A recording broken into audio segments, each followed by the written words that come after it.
once we're out of Durban and we got through to the windmills, about 146 k's along the N3, we then left Windmills Cafe on the side of the road and headed off through to Ladysmith. At this juncture we turned right before Ladysmith, thinking we could drop down into that really pretty valley that you just saw there. Don't do it. It is filthy. It is a travesty of dirt around the back end of Ladysmith. It's better stay on the freeways and enjoy the amazing mountain ranges as you get closer and closer to the escarpment and Newcastle, and then eventually Wakkerstroom. A much cleaner, neater way of riding to Wakkerstroom from Durban.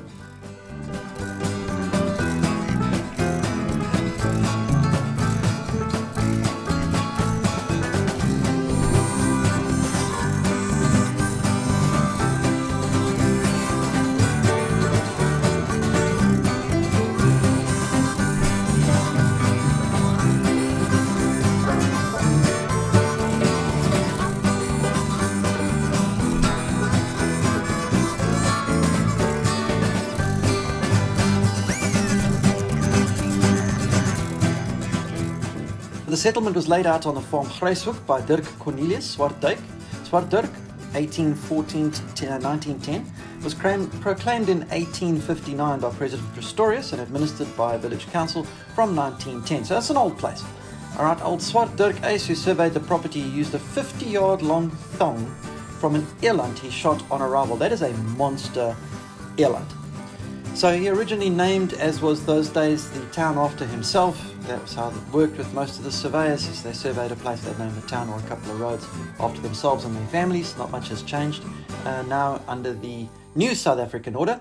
So the name of Wakkerstroom was originally called Eisenberg. To the graveyard.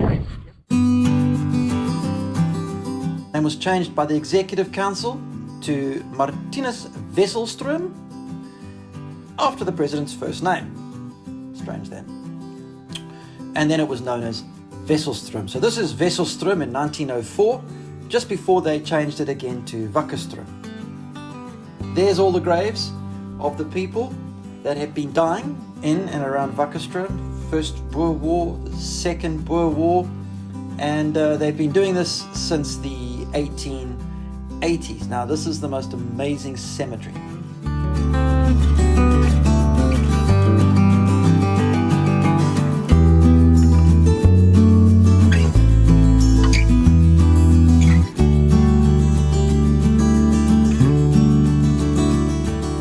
It's beautifully laid out, and some of these sections date back to 1880 and 1879 actually, if you look at some of the headstones. And in the upper block is the granite stele commemorating the British and Imperial soldiers killed in action during the Anglo-Boer War of 1899 to 1902. So some of these people that are dead here were alive from 1879. There is also a historic section which is maintained by the Commonwealth War Graves Commission, set in this farming community. Heading on in the distance behind the motorbike as I'm riding there, you can see a commemoration of this beautiful little town on that hillside. And this little town, if you look on the right hand side as we slow the picture down now, that orange building, reddish building, is the Bioscope. Back in 1859 that building was the Bioscope. And turning left now, we go to the heart, the center of this incredible village. There you can see the church in the distance, and here you see the main street. You can picture the ladies in their brocades running around and climbing onto there in the dirt road with the floorboards raised along the front edge of the street, shop faces, and then we're coming up to the Wakkerstroom Hotel, which also dates back to the early 1900s. Fantastic place, incredible place with serious history. 1904 they changed the name of this place to Wakkerstroom, and it means awake stream or lively stream, which is the Afrikaans translation of the Zulu name for the river Utaka. which in English is awake. So that stream flows near the village. St. Mark's Church and the old bridge over the river have been declared national monuments. The bridge dates to 1893. This building dates again back to the very early 1900s, and it was the centre of Wakkerstroom at the time. Garrison, obviously, horses and military.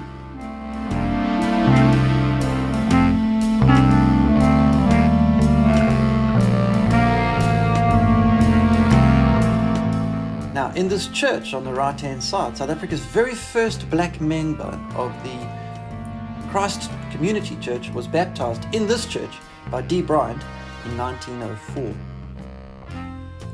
Right, coming up to the courthouses, that's the post office on the right-hand side, and on the left-hand side is the old courthouse, which is also a national monument for the country. Go and read H. Rider Haggard's novel, She, A History of Adventure, which was written while he lived on Hoog Street. The courthouses back to the early 1900s, and you can see all of the streets in Wakkerstroom other than Hoog Street, which was the main one we came in on, are dirt, but beautifully lined by stunning trees, incredible little buildings and houses. An amazing place to go and visit, especially on a motorbike. Wakkerstroom Hotel, centre of attention. They even served us the most amazing vegetarian meal when we arrived, and whiskey in cups because we were in lockdown. Huge hunting tradition. First surveyor actually used the eland skin to measure the place. You can see here hunting trophies on the walls, which for two vegans on abroad wasn't great, but is what it is. Wakkerstroom Hotel. Now this is the main dining area. That is a lion skin on the far distance there. Incredible coffee, beautifully laid out under new management and being redone. Here we have Nkosinati, amazing Zimbabwean fella who is the current manager of the hotel. Nkosinati took us for a tour after allowing us to park our motorbike in the back. And he showed us these tin shanties in the back where it looks like a shebeen, looks like tin shanties, but when you go inside, it is fantastic. Beautifully redone showers, beautifully redone hot piped water, lovely comfortable beds, an amazing view, great artwork.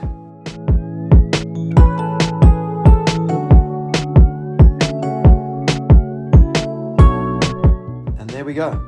Nkosinati. Thank you very much to him and his family for being the most incredible host.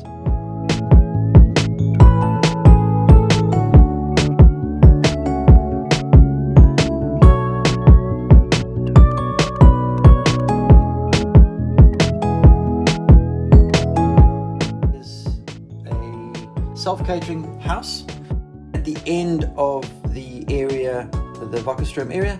It's got beautiful stained glass windows from the area. It has got everything you need, and on top of that it has the view in the mornings of this fantastic town.